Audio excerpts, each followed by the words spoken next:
ഇന്ന് കുറച്ച് നേരത്തെ എണീച്ച് ബ്രേക്ക്ഫാസ്റ്റൊക്കെ ആക്കണമായിരുന്നു കേട്ടോ. ഇന്ന് എൻ്റെ മേമയുടെ മോള് ഇവിടെ ഉണ്ടായിരുന്നു. അപ്പോൾ അവളെ റെയിൽവേ സ്റ്റേഷനിലേക്ക് ഒന്ന് ട്രെയിൻ കയറ്റി വിടാൻ കൊണ്ടുപോകണം കേട്ടോ. അപ്പോൾ നേരത്തെ എണീച്ച് ബ്രേക്ക്ഫാസ്റ്റൊക്കെ ആക്കി അവൾക്ക് കഴിക്കാൻ എന്തെങ്കിലും കൊടുക്കണ്ടേ. അപ്പോൾ നൈനുക്കുട്ടിക്ക് ഇന്ന് സ്കൂളും ഉണ്ട്. അവൾക്ക് ലഞ്ച് കൊണ്ടുപോകേണ്ട ആവശ്യം ഉണ്ടായിരുന്നില്ല, ഉച്ച വരെ ക്ലാസ് ഉള്ളൂ കേട്ടോ. അപ്പോൾ സ്നാക്സ് ആയിട്ട് എന്തെങ്കിലും കൊടുത്തു വിട്ടാൽ മതി.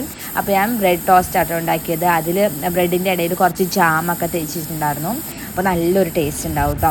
അപ്പോൾ നൈനിന് കൊണ്ടുപോകാനൊക്കെ ഒന്ന് റെഡിയാക്കി. പിന്നെ ബ്രേക്ക്ഫാസ്റ്റ് ഇന്നത്തെ പുട്ടായിരുന്നു കേട്ടോ. പുട്ടും കടലയായിരുന്നു.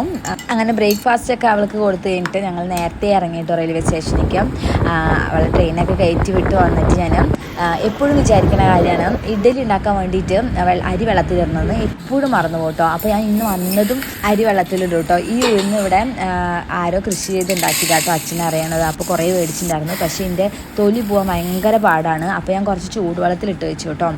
അങ്ങനെ